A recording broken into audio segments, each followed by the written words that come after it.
Bênção de Deus, como é lindo ver a igreja aqui de cima. Eu fico imaginando o lugar onde o Senhor tem preparado para nós. Eu estava ouvindo o pastor Juca falar que estamos com quase 2.000 pessoas. Imagina um culto com todo esse povo reunido. Você sabe que tem pessoas que vêm às 8 e acabam não vindo esse horário. Eu fazia um tempinho que eu não vinha às 19h30. Mas é maravilhoso, estacionamento pequeno, tudo pequeno, não tem lugar, não tem espaço. E quantos visitantes, vocês são muito bem-vindos. Espero que as pessoas do lado aí que viram os visitantes já fazem aquele mapeamento ali, embora tenha a diaconia, para que essa semana aí vocês estejam visitando um dos nossos PGs. Vocês são muito bem-vindos, amém? Estão alegres, meus irmãos? Sim? Coisa boa, eu também estou. Meus irmãos, olha só, uma pergunta para vocês. Pensem aí sobre uma palavra. E o que vem na mente de vocês sobre a palavra poder? Vocês estão pensando? Sim ou não? Estão pensando sobre o poder? O que não precisa vocês falar, é muita gente, acho que tem, sei lá, não sei quantas pessoas tem aqui hoje, mas se nós pudéssemos, fazer uma enquete rapidinho, todo mundo passando aqui e falando o que veio na mente com essa palavra poder. O que é poder para você? Pode ser que algumas pessoas tenham pensado algo, coisa de crente, e não está errado. Vocês devem ter pensado assim, poder é ter uma vida com o Senhor. Amém? Se você pensou isso. É isso? Também. Principalmente isso. Mas talvez algumas pessoas tenham pensado, não, poder é um cargo. Poder é uma posição. Pode ser? Talvez poder é quando você era criança e você olhava para o teu pai e para a tua mãe, ou para o teu avô e tua avó, e essas pessoas tinham um grande poder. Algum dia, nessa jornada da vida, os meus filhos, eles pensaram que eu era um super-herói. Depois eles viram que eu não tinha capa, não tinha nada, e eu virei só o pai mesmo. Mas em algum momento, nós temos poder, e as pessoas nos veem assim. Talvez vocês, quando eram criança, vocês viam um super-herói, alguém com grande poder. Mas óbvio que nessa noite nós não vamos falar de ficção. Nós não vamos falar desse tipo de poder humano. Eu quero que o Espírito Santo fale conosco, fale com cada um de vocês em relação ao poder do Senhor. O que significa poder do Senhor nas nossas vidas? O que é poder de Deus? Você já tangibilizou isso? Você já pensou sobre o que é poder de Deus na tua vida?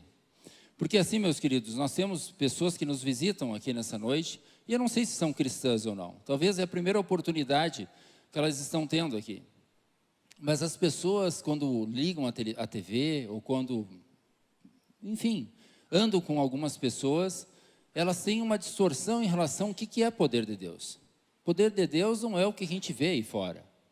Poder de Deus não é humano, poder de Deus não é sentimento, poder de Deus não é pontual, poder de Deus transforma. Poder de Deus é para a vida. Poder de Deus é muito mais profundo do que o poder do super-homem. E será que nós, como cristãos, será que você vive uma vida poderosa com Deus? Você consegue descrever o que é poder de Jesus na tua vida? Sim, não, talvez.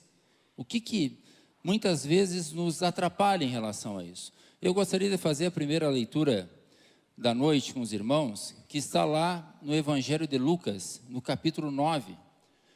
Por favor, quem trouxe suas Bíblias aí, eu sei que tem o telão, a minha versão é um pouquinho diferente, e você pode acompanhar aí como você quiser. Mas vamos ver o que o Senhor fala sobre poder. E nós vamos discorrer um pouco sobre isso. Evangelho de Lucas, no capítulo 9, a partir do versículo 1. Você achou aí? Está aqui no telão, também está aqui no telão. Eu vou ler aqui na minha tradução. Diz assim: tendo Jesus convocado os 12, deu-lhes poder e autoridade sobre todos os demônios e para efetuarem curas. Também os enviou a pregar o reino de Deus e a curar os enfermos. Amém? Reclina a tua cabeça e vamos fazer uma oração. Senhor Jesus, nós estamos, Senhor, diante da tua palavra. E pedimos, Senhor, que tu venha com teu Espírito Santo sobre as nossas vidas. Pedimos, Senhor, que tu fale aos nossos corações. Pedimos, Deus, que todo impedimento que há, Senhor, espiritual, onde a Tua palavra possa chegar, fazer morada, transformar os corações, que caia por terra pelo Teu poderoso nome. Que somente, Senhor, a Tua presença reine sobre nós e reine nesse lugar, porque nós Te desejamos e é assim que nós queremos. Hoje sempre agradecemos. Amém. Amém? Meus queridos, uma reflexão interessante nessa noite. Olha o que Jesus mensura das 3 esferas de poder que Ele delega aos seus discípulos. Ele fala, poder e autoridade sobre o mundo espiritual, é a primeira. Segunda, poder e autoridade no aspecto físico, curas. E terceira, poder e autoridade para evangelizar, levar a palavra de Deus. Então, pense aí você, nessa noite, como está a tua vida de poder. Se a tua vida de poder, se o teu entendimento de evangelho, se o meu entendimento de evangelho não está ligado a ser reconhecido no mundo espiritual como um servo e uma serva do Senhor, se através da tua vida você não opera curas e milagres, e se você não tem o ID do Senhor como uma chama acesa no teu coração, talvez você não tenha poder de Deus. Talvez o que você tem sentido é sentimento humano. E aí alguns, no segundo item que fala de curas, vocês podem se perguntar, Christian, mas a cura que você fala é fazer o paralítico andar? Também é, mas não somente. Quantos de nós somos usados muitas vezes para falar, conversar com uma pessoa? E nessa conversa o Espírito Santo te usa. E você constrange a vida dele ou dela, você faz com que através da tua fala, através do teu testemunho, através da tua pregação, isso faz com que a pessoa mude o procedimento. Há uma conversão na mente dela através da tua vida. Isso também é cura. Então, às vezes, nós nos apegamos àquela cura miraculosa. Mas essa que é miraculosa também, mas ela é silenciosa. Essa não é cura? Ela é cura também. Mas se essas 3 coisas não estão operando em você, ou seja, se você não é reconhecido no mundo espiritual, pelos anjos do Senhor e pelos anjos caídos, eles sabem que você é. Se não tem promovido cura nas pessoas através da tua vida, da tua fala, do teu comportamento, da tua postura, do teu exemplo. E se você não tem o ID de Jesus vivo em você, se você é a pessoa avessa PG, que é uma visão da igreja de ganhar pessoas, ou se você não quer ter relacionamento com as pessoas, repense o que é poder de Deus na tua vida. Poder do Senhor, Jesus disse, e ficou claro isso, delegado aos discípulos. Como está, meus queridos irmãos, as nossas vidas em relação a isso? Será que há poder de Deus, um poder transformador? Olha só, eu queria me delimitar aqui em 2 coisas, diagnóstico e característica disso. O que é um diagnóstico? Diagnóstico é algo que a gente vê a causa do problema. Qual é a causa das pessoas não terem poder? Ou terem poder da forma errada? Mensurarem no seu intelecto o poder de forma errada do Senhor. Primeiro ponto, meus queridos. A causa disso é uma igreja caída. Uma igreja que não busca o verdadeiro poder do Senhor. Nessas 3 esferas que eu falei. Essa é a causa principal, uma igreja que não está ligada ao Senhor. E olha o que Jesus fala para nós no livro de Apocalipse, acompanha aí, por favor. Vamos ver o que é retratado ao anjo da igreja de Laodiceia. E a gente tem alguns fragmentos aqui para nós pensarmos sobre isso. Livro do Apocalipse, no capítulo 3, a partir do versículo 14. Abra a tua Bíblia aí e vamos fazer uma leitura em relação a esse diagnóstico. Livro do Apocalipse, capítulo 3, a partir do versículo 14. Amém? Acharam? Diz assim: ao anjo da igreja em Laodiceia escreve: essas coisas diz o Amém, a testemunha fiel e verdadeira, o princípio da criação de Deus. Conheço as suas obras, que não és frio nem quente. Quem dera fosses frio ou quente. Assim, porque és morno e nem és quente nem frio, estou a ponto de vomitar-te da minha boca. Pois dizes, estou rico e abastado, e não preciso de coisa alguma, e nem sabes que tu és infeliz? Sim, você é miserável, pobre, cego e nu. Aconselho-te que de mim compres ouro refinado pelo fogo, para te enriqueceres, vestiduras brancas para te vestires, a fim de que não seja manifesta a vergonha da tua nudez, e colírio para ungir os olhos, a fim de que vejas. Eu repreendo e disciplino o quanto amo. Sê, pois, zeloso e arrepende-te. Como tem sido a nossa postura de poder de Deus? Morno? Cristãos mornos? Cristãos que precisam de sentimentos para servir ao Senhor? Para entender o que é poder de Deus? Como que é? Aqui nós temos uma igreja que se achava viva, se achava vitoriosa, mas na verdade estavam mornos. Poder, meus queridos irmãos, no grego, ele tem 4 sinônimos. Eu queria ler para vocês, para a gente entender um pouquinho mais disso.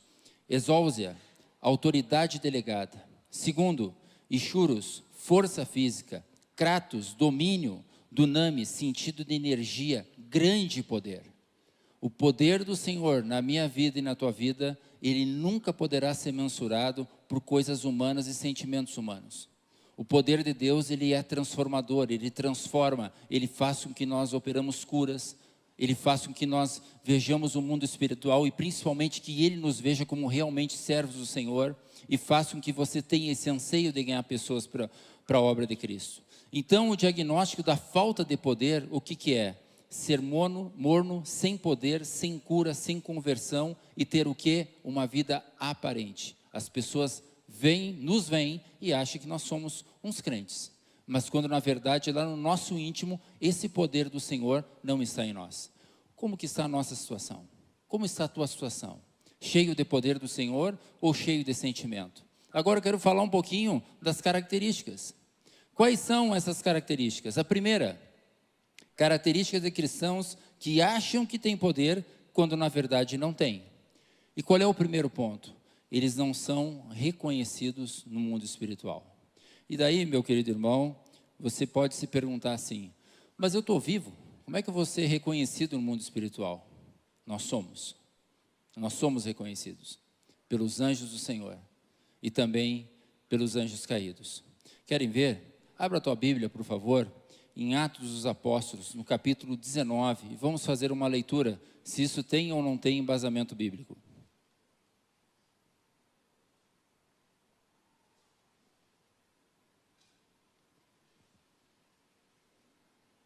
Atos dos Apóstolos, capítulo 19, a partir do versículo 1. Olha o que diz a palavra do Senhor em relação a isso. Características, então, meus queridos, só para reforçar com vocês o entendimento, de pessoas que acham que têm poder quando na verdade não têm.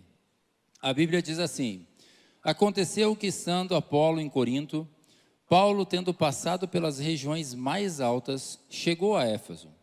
E achando ali alguns discípulos, perguntou-lhes, recebeste porventura o Espírito Santo quando crestes? Ao que lhe responderam, pelo contrário, nem mesmo ouvimos que existe o Espírito Santo. Então Paulo perguntou, em que, pois, foste batizados? Responderam, no batismo de João. Disse-lhes Paulo, João realizou o batismo de arrependimento, dizendo ao povo que cresce naquele que vinha depois dele, a saber, em Jesus. Eles, tendo ouvido isso, foram batizados em nome do Senhor Jesus. Impondo-lhe as mãos, Paulo veio sobre eles e também o Espírito Santo, e tanto falava em línguas como profetizava. Eram ao todo uns 12 homens. Durante 3 meses, Paulo frequentou a sinagoga, onde falava ousadamente, dissertando e persuadindo com respeito ao reino de Deus. Visto que alguns deles se mostravam empedernidos e descrentes, falando mal do caminho diante da multidão, Paulo, apartando-se deles, separou os discípulos, passando a discorrer diariamente na escola de Tirano. Durou isso por um espaço de 2 anos, dando ensejo a que todos os habitantes da Ásia ouvissem a palavra do Senhor, tanto judeus quanto gregos. E Deus, pelas mãos de Paulo, fazia milagres extraordinários, a ponto de levarem aos enfermos lenços e aventais do seu uso pessoal, diante dos quais as enfermidades fugiam das suas vítimas, e os espíritos malignos se retiravam.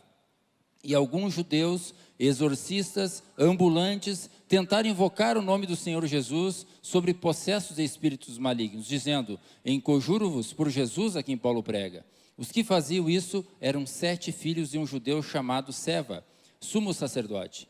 Mas o espírito maligno lhes respondeu: conheço a Jesus e sei quem é Paulo, mas vós, quem sois? E o possesso do espírito maligno soltou sobre eles, subjugando a todos, e de tal modo prevaleceu contra eles, que desnudos e feridos fugiram daquela casa. Chegou esse fato ao conhecimento de todos, assim judeus como gregos, habitantes de Éfeso, veio temor sobre todos eles, e o nome do Senhor Jesus era engrandecido.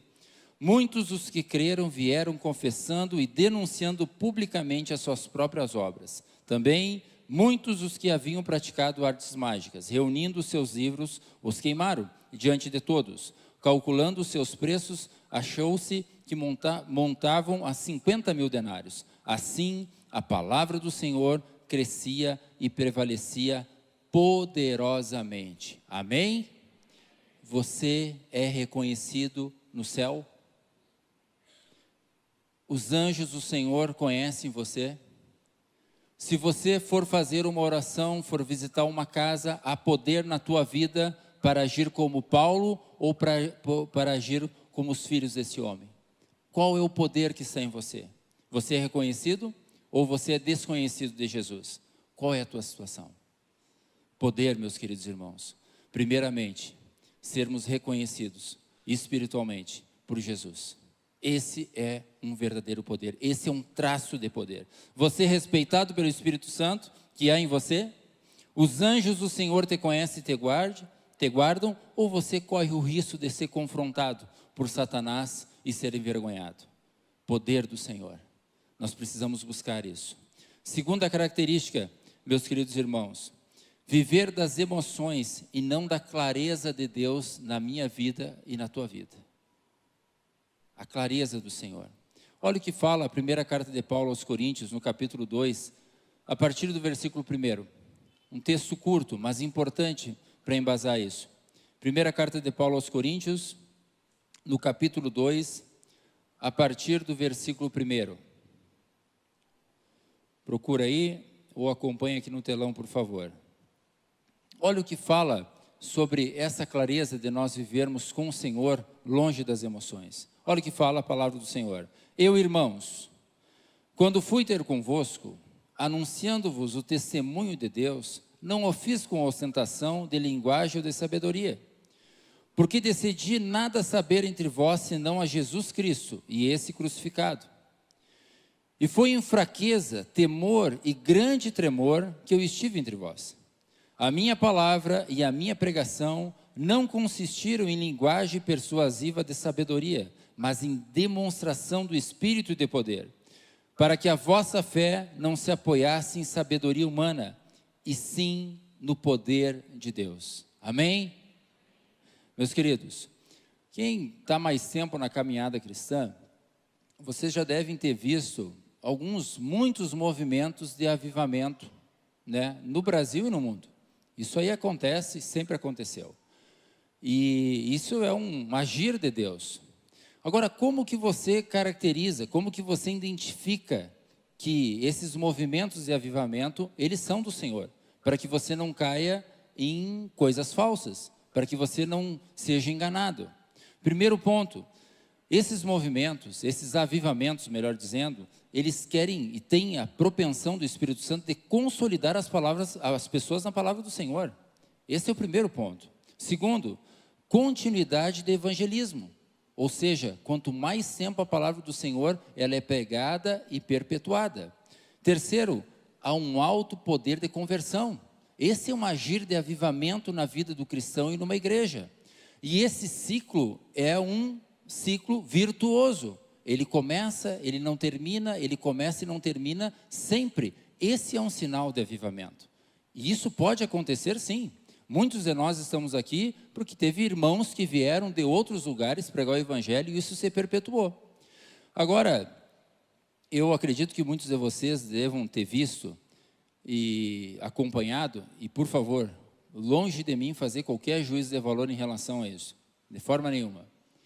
Mas eu acredito que vocês viram algo que está acontecendo nos Estados Unidos. Eu não sei se aquele culto ainda está ocorrendo, mas até onde eu vi, já tinham lá 100 horas lá de culto e adoração.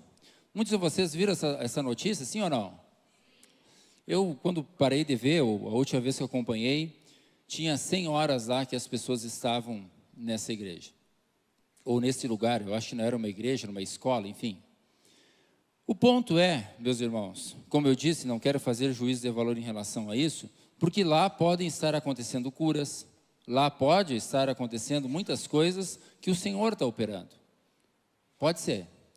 Agora, o ponto principal, e isso falo com muita segurança para vocês, que o principal avivamento de um cristão não é algo pontual, mas é a tua vida de avivamento, é a tua vida de poder. Não é um poder naquele lugar, a tua vida precisa retratar o poder do Senhor, é diferente. Me chamou a atenção que olhando um vídeo em relação a isso, tinha uma pessoa para o lado de fora desse ambiente, e a pessoa fez um comentário, e aquilo ali, me permitam, aí eu sou um pouco cético em relação a isso. A pessoa fez um comentário, que estava ansioso para entrar naquele ambiente, para sentir o poder de Deus. Não, o poder de Deus está na tua vida, o Espírito Santo está com você. Eu não preciso estar no lugar para sentir o poder de Deus, o poder de Deus é você, é diferente a ótica. Meus queridos, toda vez que você precisa de algo externo para vivenciar e experienciar o poder de Deus, será que é poder de Deus? Eu preciso ver outras pessoas adorando, eu preciso ver outras pessoas pregando, eu preciso ver outras pessoas cantando para viver o poder de Deus? Esse é o verdadeiro poder de Deus? Ou é aquilo que é na tua vida, na tua casa, aquilo que você é? Esse é o verdadeiro poder de Deus que transforma. Outra pergunta, uma reflexão, na verdade.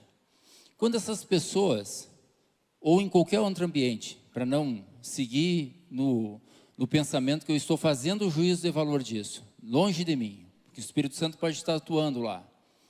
Mas quando você vai num culto como esse, que você sente a presença do Espírito Santo, muitos de vocês se emocionaram ao cantar os louvores ao Senhor, muitos de vocês estão sentindo a presença do Senhor. Como é a tua vida de poder amanhã na segunda-feira? Como é a tua vida de poder na quinta-feira, quando as coisas não dão certo? Você continua poderoso ou não? Ou os ambientes fazem com que você mude a tua perspectiva de poder? Não é poder de Deus, é sentimento humano. Poder de Deus está gerado na convicção. Poder de Deus está gerado no Espírito Santo atuando constantemente na tua vida, independente das coisas que acontecem. Isso é poder do Senhor. Então, meus queridos, toda vez acenda a luz amarela no teu radar. Quando você é convidado para algo, ou quando você experiencia algo que está ligado a outras pessoas, opa, só um pouquinho. Eu sou experiente no Espírito Santo, e eu sei que o Espírito Santo vive em mim, e esse poder está em mim. E principalmente, meus queridos irmãos, reconhecimento no mundo espiritual, operando curas através da tua vida, e essa chama do Espírito Santo de ganhar novas pessoas. Isso é poder do Senhor, e não sou eu que falei, é Jesus que falou. Amém? Se o Evangelho de Jesus é poderoso como ele diz que é, e ele precisa ser materializado em vidas. Se todas essas pessoas, eu não sei o número, se todas essas pessoas que estavam lá ou que estão lá, quando saírem de lá, ganharem uma pessoa para o Senhor, isso é poder do Senhor, isso é poder de Deus. Vocês estão entendendo isso? Isso é poder do Senhor. Então, qual o poder que nós temos vivido? Qual o poder que tu tem vivido na tua vida, meu querido irmão? Olha o que fala a carta de Paulo aos Romanos, um versículo apenas, no capítulo 1, versículo 16, se vocês quiserem acompanhar ou acompanhar aqui. Carta de Paulo aos Romanos, no capítulo 1, versículo 16, diz assim: pois não me envergonho do Evangelho, porque é poder de Deus para a salvação de todo aquele que crê, primeiro do judeu e também do grego. O poder do Senhor se materializa com vidas ganhas. Tem pessoas aqui, algumas que eu conheço, que estão convidando outras pessoas. Isso é poder do Espírito Santo. Quando você acredita tanto naquilo que você vive, você acredita tanto que o Senhor transforma, que você convida outras pessoas a participar disso. Você convida outras pessoas a experienciar esse Jesus que transforma, que muda a realidade, que transforma para o poder dele. Esse é o verdadeiro poder. Terceira característica, que muitos agem de forma errada, porque pensam que tem poder: desqualificar o teu adversário. Não desqualifique o teu adversário. Querem ver? Por favor, abra a tua Bíblia no Evangelho de Lucas, no capítulo 12, e vamos fazer uma leitura. Evangelho de Lucas, capítulo 12, a partir do versículo 1, meus irmãos.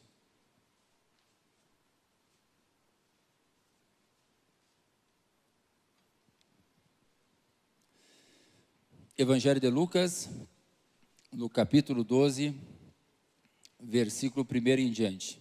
Diz assim: posto que miríades de pessoas se aglomeraram, a ponto de uns aos outros se atropelarem, passou Jesus a dizer, antes de tudo aos seus discípulos, acautelai-vos do fermento dos fariseus, que é a hipocrisia. Nada é encoberto que não venha a ser revelado, e oculto que não venha a ser conhecido. Porque tudo o que dissestes às escuras será ouvido em plena luz, e o que dissestes aos ouvidos no interior da casa será proclamado dos eirados. Digo-vos, pois, amigos meus, não temais os que matam o corpo, e depois disso nada mais podem fazer. Eu, porém, vos mostrarei a quem deves temer. Temei aquele que depois de matar tem poder para lançar no inferno.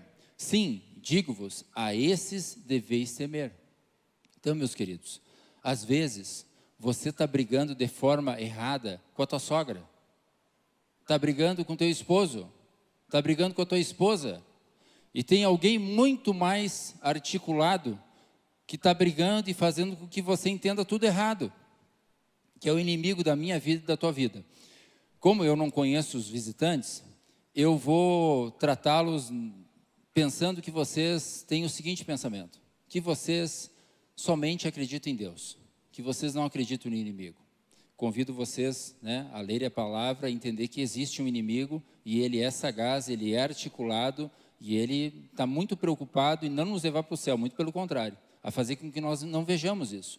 Se existe o Senhor, existe uma força contrária de menor intensidade, que não tem o poder que o nosso Senhor tem, e a Bíblia diz que Ele quer nos levar para onde? Que Ele tem poder de nos matar, e você passar a eternidade inteira desconectado de Jesus. Então não é qualquer inimigo, não é qualquer um. Teu adversário, meu irmão, ele é sim poderoso, e o teu adversário, ele tem algumas artimanhas, que eu queria que você prestasse atenção. Primeira delas, ele quer te encher de poder.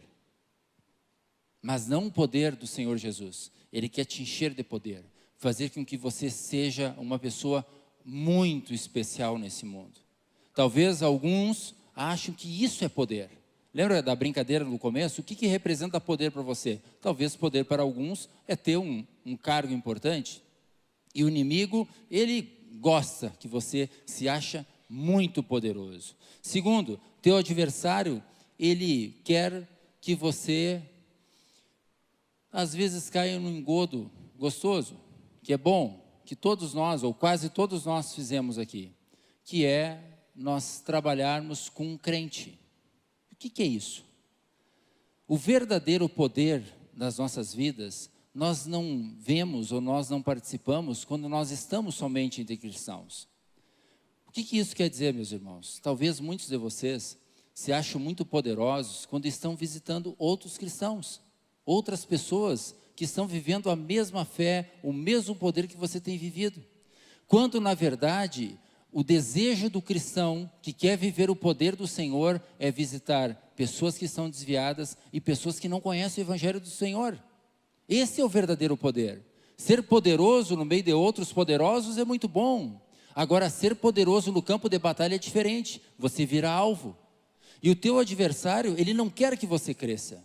E nós crescemos quando nós vamos para o campo de batalha. Você tem ido para o campo de batalha ou tem visitado o crente? Tem feito essas visitas? Eu gosto muito de visitar pessoas que também estão vivendo um momento especial com o Senhor. E não estou desencorajando, muito pelo contrário. Precisamos fazer visita a outros cristãos. Mas quando você tem que ir lá fazer uma visita para alguém que está com um perrengue na vida, casamento está difícil, já teve até algumas manifestações na casa, está tudo fora do lugar, as coisas não tão fáceis, qual é o teu poder? Você foge disso ou você toma uma posição de cristão e demonstra o poder do Senhor e vai operar cura através da tua vida? Qual é a tua posição? Você é poderoso ou você foge da raia? Qual é? Meus queridos, o teu adversário quer que você tenha uma vida fácil, mas o Senhor diz que nós teremos aflições, que nós devemos nos buscar no Espírito Santo a inspiração para ter uma vida poderosa. Teu adversário também quer que você pense que quando está tudo bem, é que você é poderoso. Olha só que coisa legal, olha que coisa bacana. Às vezes, né, as pessoas, elas mudam de vida, e graças a Deus, isso é bênção de Deus, sim. Mas isso quer dizer que você é poderoso? Então quer dizer que todo mundo que é rico e tem dinheiro é poderoso? Será que a mensuração é essa, de poder e de riqueza? Não, não tem nenhum amparo bíblico para isso, nesse sentido. Olha o que a palavra fala, meus queridos, na segunda carta de Paulo, no capítulo 12 e no versículo 10 sobre isso, totalmente ao contrário. Carta de Paulo, segunda carta de Paulo aos Coríntios, no capítulo 12, versículo 10. Por favor. Diz assim: pelo que sinto prazer nas fraquezas, nas injúrias, nas necessidades, nas perseguições, nas angústias, por amor de Cristo, porque quando sou fraco, então é que sou forte. Olha só, meu querido irmão e irmã, olha quando você é forte. Muitas vezes quando você é fraco, quando você está abatido, quando você não está passando por uma situação boa na tua vida, ali se manifesta o poder do Senhor. O poder do Senhor que transforma. Porque quando nós estamos cheios das nossas convicções, cheio do nosso eu, cheio do poder humano, cheio do sentimento humano, o Senhor não consegue operar em nós. O Senhor não opera em nós. Não há espaço para o Espírito Santo agir. E como que está a nossa vida em relação a isso? Tomada pelo poder humano, carnal, ou não? Nós estamos fracos e precisando de Cristo, precisando do poder dele para nos levantar. Como é a nossa vida nessa noite? Mas aí, meu querido irmão, falei bastante sobre diagnóstico, falei sobre algumas características que nos denotam as pessoas que buscam poder de forma errada. Qual é a solução para isso? Como que você entende, como que nós vamos sair? Porque todos nós, em maior ou menor grau, nós estamos assim. Quando você olha, ou quando você pensa afirmar, ou se você pode afirmar nessa noite, que você é reconhecido no céu pelo Senhor. Quando você vive uma vida de operação de milagres e maravilhas através da tua vida. E se você tem essa chama do Espírito Santo, de levar a palavra do Senhor para outras pessoas, amém. Se você está assim, amém. Siga nesse caminho, você está no caminho do poder verdadeiro do Senhor. Agora, será que todos nós estamos gozando disso hoje? Será que todos nós entendemos o verdadeiro poder e sabemos, a nossa vida é um retrato disso? Porque se não é, confesso a vocês que vocês estão no lugar certo. Vocês estão ouvindo a ministração certa. O Espírito Santo está falando certamente contigo, porque nós precisamos disso. O engodo do mundo é achar que poder é outra coisa, mas a verdade do Evangelho é essa, poder se manifesta assim. Mas vamos lá, qual que é a solução? Primeira, reconhecer que não há poder sem o Senhor. Primeiro ponto, Jesus, ele é poderoso. O Senhor Jesus tem todo o poder nos céus e na terra. Amém? Você acredita nisso? Amém. Segundo, poder de Deus é sinônimo de credencial no mundo espiritual, de efetuar curas, de levar a palavra do Senhor. E a terceira, a solução disso, ela está pautada pela autoridade de Deus na tua vida. Opa, surgiu uma outra palavra, autoridade. Até então estávamos falando de quê? De poder, mas agora surgiu a autoridade. E o que é a autoridade? O que é autoridade? Será que você tem autoridade na tua casa? Você, homem, você tem autoridade na tua casa? Sim ou não? Meu Deus do céu, está feia a coisa. Vamos de novo. Você, homem, mas tu não pode... Bom, se tu falar uma coisa aí que não é verdade, a tua mulher vai saber que não. Mas eu acredito que todo mundo fez o homem ao máximo, né? Conhece a palavra do Senhor. Vamos de novo. Você, homem, você tem autoridade na tua casa? Sim ou não? Matar fraco de novo, mas não vou pedir. Não vou pedir. Mas o que retrata, meu querido irmão homem, autoridade no teu lar? O que é autoridade no teu lar? Se pudesse chamar aqui, né, um homem aqui para falar o que é autoridade, mas eu não vou fazer isso. A ideia não é constranger ninguém.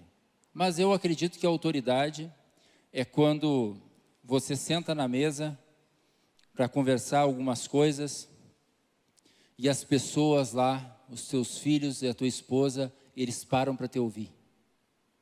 E aquilo que você fala é relevante na vida deles, porque eles sabem que você é um homem guiado pelo Espírito Santo. Isso é autoridade. Você goza disso? É isso, meus queridos. Isso é autoridade. É fácil ter autoridade? Não. Porque nós erramos, nós falhamos, às vezes nós falamos coisas que não devemos falar, e isso vai maculando a tua autoridade. Mas graças a Deus que a palavra do Senhor diz que a misericórdia dele se renova a cada dia, e os homens que aqui estão, eles vão lá e se renovam com a misericórdia do Senhor, pedem perdão, abandonam e alcançam a misericórdia. Amém? É assim que tem que fazer. Não deixa o inimigo te desqualificar. Não deixa ele dizer que você não tem autoridade e nunca vai ter. Isso é autoridade. E olha que coisa interessante.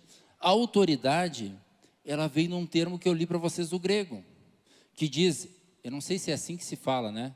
Se tem algum irmão do grego que me perdoe. Exousia, que é o mesmo termo que nós lemos falando de poder. E olha o sinônimo disso no grego, que também pode ser traduzido por poder. Autoridade e poder andam juntas. O significado básico é liberdade para agir. Uma pessoa com autoridade tem maior liberdade para agir do que outra. Quanto maior a autoridade, maior liberdade de ação. Olha que coisa maravilhosa isso. Olha que coisa maravilhosa que é a autoridade. Quando você tem autoridade, e não aquela que o teu chefe te dá, não aquela de marido apenas, mas principalmente a autoridade que Jesus coloca em você, através do poder do Espírito Santo, através da credencial que você tem no céu, de ser um filho, uma filha usada pelo Senhor, você tem autoridade. Você não quer essa autoridade, meu querido irmão? Você não quer ter esse poder do Senhor? Ou você quer ter uma vida de coisas pontuais com Deus? Emoções, vim no culto, chorei, meu Deus do céu, que presença do Senhor. Amém, isso acontece comigo, acontece com vocês. Mas e na segunda-feira? Teu poder esvazia, tua bateria ali do celular é a mesma coisa que o teu poder, ele vai diminuindo, daqui a pouco você não tem mais poder. Como tem sido a tua vida? Você tem autoridade para assim exercer o poder que Jesus quer te dar? Você está debaixo de qual autoridade? Do Senhor?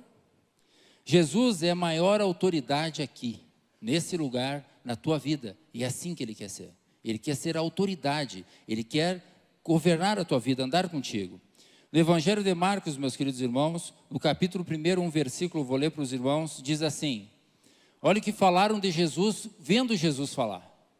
Maravilhavam-se da sua doutrina, porque os ensinava como quem tem autoridade, e não como os escribas. Quando você abre a tua boca para você falar, quando você tem uma vida inclinada para as coisas de Deus, as pessoas te veem, te enxergam com a autoridade do céu para falar. É diferente, é totalmente diferente. E o que muitas vezes o inimigo tem tentado fazer na vida do cristão é transformar a autoridade em poder de forma fajuta, de forma errada, com movimentos, e movimentos que não são cristãos. Cuida o teu coração e as suas emoções quanto a isso. Talvez em algum momento, meus queridos irmãos, você deve ter vivido algo semelhante a isso, de ter uma vida com autoridade com o Senhor. Mas novamente, como está a tua vida com Deus? Como está sendo a tua vida de autoridade, de poder com o Senhor? A tua vida promove curas, promove intimidade com Deus? Talvez nessa ministração você tenha se perguntado quanto a isso. Talvez você julgue viver poder de Deus na tua vida, mas você tem medo de morrer, você tem medo de doenças, você tem medo da morte, você até tem medo do escuro. E eu pergunto, isso é poder de Deus? É assim que se retrata? Talvez não está na hora de você rever esses conceitos, rever isso, se isso é verdadeiramente poder do Senhor. Jesus quer, primeiramente, fazer entender o que significa ter poder e fazer com que a tua vida retrate isso de forma mais verdadeira possível. Pergunta, meu querido irmão e minha querida irmã, você quer viver o poder de Deus na tua vida? Sim ou não? Amém? Quero orar junto com vocês sobre isso. Queria convidá-los a ficar em pé. Nós vamos fazer uma oração específica sobre o poder do Senhor, para que Ele, o Espírito Santo, se revele o teu coração na tua vida, retratando o verdadeiro poder de Deus. Enquanto a banda toca um louvor aqui, eu gostaria que você trouxesse na tua memória, se você tem vivido essa vida com o Senhor, se você tem vivido no mundo espiritual o reconhecimento que o Senhor faz de você. Você é uma pessoa, um homem, uma mulher conhecido por Jesus? Quando você está no ambiente familiar, quando você vai fazer uma visita em algum lugar, você se coloca cada vez mais à disposição de orar, de se colocar como ferramenta de Deus, para que Ele use a tua vida para operar cura, operar maravilhas. Nós que vivemos numa igreja que é ancorada na visão de ganhar pessoas, através da pregação, do relacionamento, através de visitas intencionais, através de uma vida condicionada a estar ligado a pessoas. Você tem vivido esse poder? Isso arde em você? Essa semana, você tem visitas a serem feitas para que esse poder do Senhor que está na tua vida, ele seja retratado em outras vidas? É isso que você tem vivido? Se porventura, meu querido irmão e minha querida irmã, você não tem vivido esse poder, você tem sentido falta disso na tua vida, talvez por atitudes, talvez por comportamentos, o Senhor quer mudar isso. Jesus pode todas as coisas, e como eu disse no começo, no meio e no fim, Ele é o principal convidado nessa noite, e Ele quer operar, Ele quer te encher de poder, mas esse poder, o poder que transforma, o poder que não é a emoção da noite, mas é um poder para a tua vida, até o teu último suspiro você estava vivendo esse poder de Jesus na tua vida, amém? Enquanto a banda canta e toca, gostaria de te convidar para vir aqui na frente, e nós fazermos uma oração. Mas antes disso, meus queridos, eu gostaria de ler uma passagem que está no Evangelho de Mateus, no capítulo 28, versículo 18 e 20, que diz assim: Jesus, aproximando-se, falou-lhes dizendo: toda autoridade me foi dada no céu e na terra. Ide, portanto, fazei discípulos de todas as nações, batizando em nome do Pai, do Filho e do Espírito Santo, ensinando-os a guardar todas as coisas que vos tenho ordenado. E eis que estou convosco todos os dias até a consumação dos séculos. Jesus quer usar a tua vida cheia de poder. Mas não um poder humano e não um poder de sentimentos, um poder verdadeiro, vindo do Espírito Santo.